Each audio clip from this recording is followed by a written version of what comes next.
দিন আগে মস্ত বড় একটি গাছের নিচে বাস করত এক পাতি হাঁস। সে সারাদিন নদীতে খাবার সংগ্রহ করত। একদিন সন্ধ্যায় সে বাসার দিকে যেতে যেতে বলল, সারাদিন একা একা আর কতদিন খাবার সংগ্রহ করব? কবে যে আমার ছানা হবে আর আমার মা বলে ডাকবে আর তাদের সাথে খেলবো, মজা করব, ছানাদের সাথে নিয়ে এখানে ওখানে ঘুরতে যাব। এইসব বলতে বলতে হাসি তার বাসায় এসে পৌঁছায়। আজ এত তাড়াতাড়ি এসে পৌঁছালাম, কি সব ভাবতে ভাবতে কখন পথ ফুরিয়ে গেল বুঝতে পারলাম না। সারাদিন অনেক পরিশ্রম করেছি, এখন একটু ঘুমিয়ে নি। পরদিন সকালে ঘুম থেকে উঠে সে আবার খাবার সন্ধানে বেরিয়ে পড়ে। এমনি ভাবে হাসির দিন কাটতে লাগলো। একদিন রাতে সে একটা ডিম পাড়ে। সকালে উঠে সে বলে, বা, অনেকদিন পর তাহলে আমি ছানার মুখ দেখতে পাবো। উফ, কি যে মজা লাগছে আমার, কি সুন্দর একটা ডিম পেরেছি আমি। আমি তো এখন খাবারের সন্ধানে যাব। এই ডিম এভাবে রেখে যাব, কেউ যদি চুরি করে নিয়ে যায়? না, এই ডিম রেখে আমি কোথাও যাব না। কিন্তু না গেলে খাবো কি? কি করি এখন? কিছু একটা দিয়ে ডিমটাকে ডেকে রেখে যাই। হাসি তখন জঙ্গল থেকে কিছু ঘাস এনে তার ডিম ডেকে রাখে। খাবার দাবার খেয়ে হাসি সন্ধ্যায় বাসায় আসে আর পাতা সরিয়ে তার ডিমের খোঁজ করে। এই তো, আমার ডিম ঠিকঠাকই আছে, কেউ দেখেনি, এখন ঘুমিয়ে পড়ি। রাতে হাসি আবারও একটা ডিম পাড়ে। সকালে ঘুম থেকে উঠে সে তার ডিম দেখে। আরো একটা ডিম, আমি এখন দুই ছানার মা, কি মজা, আহা কি আনন্দ। এইভাবে এক এক করে হাসি 4টা ডিম পাড়ে। প্রতিদিনের মতো পাতা দিয়ে তার ডিমগুলো ঢেকে রেখে সে খাবারের সন্ধানে যায়। ওই নদী দিয়ে যাচ্ছিল এক রাজহাঁস। হঠাৎ রাজহাঁস বুঝতে পারলো তার ডিম পাড়ার সময় হয়েছে। তখন সে আশেপাশে তাকিয়ে দেখলো ডিম পাড়ার মতো পরিবেশ আছে কিনা। একটু দূরে বট গাছের নিচে সে দেখতে পেল ছোট্ট একটা বাসার মতো। মনে হচ্ছে ওই দূরে একটা বাসা দেখা যাচ্ছে, যাই একটু এগিয়ে গিয়ে দেখি। রাজহাঁস সেই গাছের নিচে যায়। সত্যি তো, এটা মনে হচ্ছে কারো বাসা, কিন্তু এখানে পাতা দিয়ে কি ডেকে রেখেছে দেখি তো।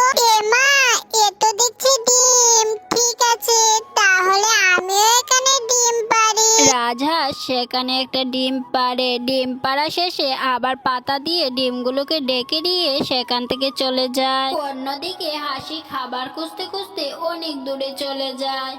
এই যা, আজ তো অনেক দূরে চলে এসেছি, বাসায় ফিরতে ফিরতে অনেক রাত হয়ে যাবে দেখছি।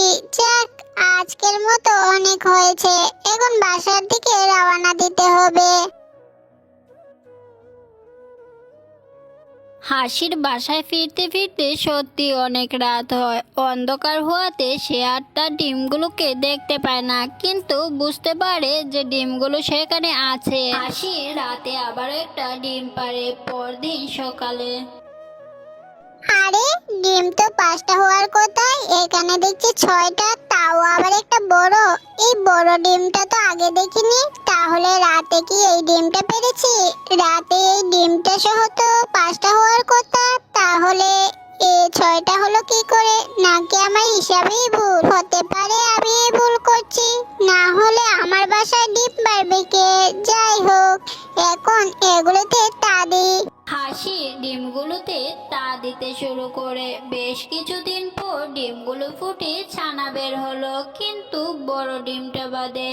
আরে, কি ব্যাপার, সব ডিম ফুটে তো ছানা বের হলো, এই বড় ডিম থেকে ছানা বের হচ্ছে না কেন? ও, বুঝেছি, বড় ডিম, তাই এজন্য মনে হয় বেশি তা দিতে হবে। হাসি আবারও তা দিতে শুরু করে। বেশ কিছুদিন পর বড় ডিম ফুটে ছানা বের হয়। ছানাটাকে দেখে হাসি চিন্তায় পড়ে যায়, কেননা তার ছানাদের থেকে অনেক বড় ছিল সেই ছানাটি। তার ছানাগুলো ছিল ছোট, দেখতে অনেক সুন্দর। সে তুলনায় সেই ছানাটা দেখতে কুৎসিত এবং অনেক বড়। তাই হাসি একদিন চিন্তা করলো, এই ছানাকে মোটেও আমাদের মতো লাগে না। এই ছানাকে আমাদের সাথে মোটেও মানায় না। এই ছানাকে আমাদের সাথে নেওয়া যাবে না। এই ছানারা তোমরা সকলে এদিকে আসো। আজ থেকে বড় ছানারা বাসায় থাকবে। আমরা ওর জন্য খাবার নিয়ে আসবো। ও আর আমাদের সাথে যাবে না। ঠিক বলেছো মা। এই কথাটা আমরাও তোমাকে বলতে চাচ্ছিলাম, কিন্তু বলার সাহস পাইনি। ও আসলে আমাদের সাথে মানায় না। আমরা সবাই দেখতে কত ছোট আর কত সুন্দর, আর ওকে দেখো কত বড় আর অদ্ভুত। চলো আজ আমি তোমাদের এক নতুন জায়গায় ঘুরতে নিয়ে যাব। এই বড় ছানা তুমি বাসাতেই থাকবে, কোথাও যাবে না, বলে দিলাম। সবাই বড় ছানাকে বাসায় রেখে সেখান থেকে চলে যায়। বড় ছানাটা মনে মনে অনেক কষ্ট পায় আর কান্না করতে থাকে। আমি দেখতে বড় আর অদ্ভুত, এটা কি আমার দোষ? সবাই আমাকে এত ঘৃণা করে আমাকে ছেড়ে সবাই ঘুরতে গেল। হাসি তার ছানাদের নিয়ে অনেক দূরে যায়। সেখানে সবাই খেলতে থাকে। দেখেছো সবাই, আজ পরিবেশটা কত সুন্দর না? ওই বিশ্রী ছানাটা নেই বলে আমরা আজ কত মজা করতে পেরেছি। ও থাকলে কেমন যেন অসহ্য লাগে। মা, তুমি আমাদেরকে নিয়ে ওদিকে যাবে? ওদিকে আমি যাইনি কখনো, যদি কোনো বিপদ হয়। তাছাড়া আজ সন্ধ্যা হতে চলেছে, আমরা কাল যাব, কেমন? আচ্ছা মা, তাহলে আমরা কালকেই যাব ওদিকটাতে, কিন্তু তোমার ওই বিশ্রী ছানাকে নিয়ে আসো না যেন আবার। আচ্ছা ছানারা, তাই হবে। তো তার ছানারা বাসায় ফিরে আসে। এসে দেখে বড় ছানাটা কান্না করছে। ওলে বাবা, তুমি খুব কষ্ট পেয়েছো? আহারে কি কষ্ট। মা, আমার খুব খিদে পেয়েছে, আমার জন্য খাবার নিয়ে এসো। এই যা, ভুলেই গেছি, তোরা কেউ মনে করিয়ে দিলি না কেন? এখন কি হবে? সে রাতে কি খাবে? কি হবে? একটা লাট না খেয়ে থাকলে কেউ মরে না। কালকে আমরা তার জন্য খাবার নিয়ে আসবো। না খেয়ে সেদিন রাতে বড় ছানাটা ঘুমিয়ে পড়ে। পরদিন সকালে হাসি আর তার ছানারা খাবারে খুঁজে বেরিয়ে পড়ে। বড় ছানা খিদের জ্বালায় আর অভিমানে বাসা থেকে বেরিয়ে যায়। নদীতে বেয়ে চলতে চলতে অন্য হাঁসের বাসায় গিয়ে খাবার চায়। তারাও তাকে তাড়িয়ে দেয়। তারপর সে বাধ্য হয়ে নিজেই নিজের খাবার সংগ্রহ করতে থাকে। এভাবেই কেটে যায় বহুদিন। বেশ কিছুদিন পর বড় হাঁস আরো বড় হয়ে যায় আর তার মা ভাইয়ের কথা খুব মনে পড়ে। অনেকদিন হয়ে গেল মাকে দেখিনি, ভাই বোনদেরও সাথে দেখা হয় না। যাই একবার গিয়ে তাদের সাথে দেখা করে আসি। এখন আমি অনেক বড় হয়েছি, আর আগের মতো বিশ্রী নেই। ওরা মনে হয় আমাকে আর বকবে না, কুচ্ছিত বলে তাড়িয়ে দেবে না। এদিকে বড় ছানা তার মায়ের উদ্দেশ্যে দীর্ঘপথ পাড়ি দিয়ে এসে পৌঁছায়। এদিকে হাসির বাসায় ডিম পাড়া রাজহাঁস তার ছানাকে খুঁজতে হাসির বাসায় এসে পৌঁছায়। রাজহাঁসকে দেখে হাসি বলে, আরে রাজহাঁস, তুমি আমার বাসায়? এলাম, খুব জরুরি প্রয়োজন। মা, দেখেছো সেই বিচরি ছানাটা আবারও এসেছে। আমরা তো ভেবেছিলাম তোকে কেউ খেয়ে ফেলেছে। এই, তোমার কি লজ্জা শরম কিছু নেই নাকি?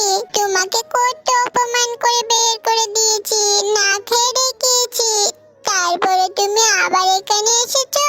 কি তোমরা সবাই তার উপর এরকম অত্যাচার করেছো? তোমরা এত খারাপ? তোমরা শোনো, এই ছানাটা আমার। আমি কয়েক মাস আগে তোমাদের বাসায় ডিম পেড়েছিলাম। সেই ডিম ফুটে এই ছানাটা বের হয়েছে। ওর উপর তোমরা এত অত্যাচার করেছো, ভাবতেই আমার ঘৃণা হচ্ছে। ভুল হয়ে গেছে রাজহাঁস, আমাকে মাফ করে দাও। করি না, তোমাদের মতো অহংকারী হাঁসদের কখনো ক্ষমা করতে নাই। তোমরা এখনই এই এলাকা ছেড়ে চলে যাও। এরপর হাসি তার ছানাদের নিয়ে সেই জঙ্গল ছেড়ে চলে যায় আর রাজহাঁস তার ছানাকে নিয়ে বাড়িতে চলে যায়।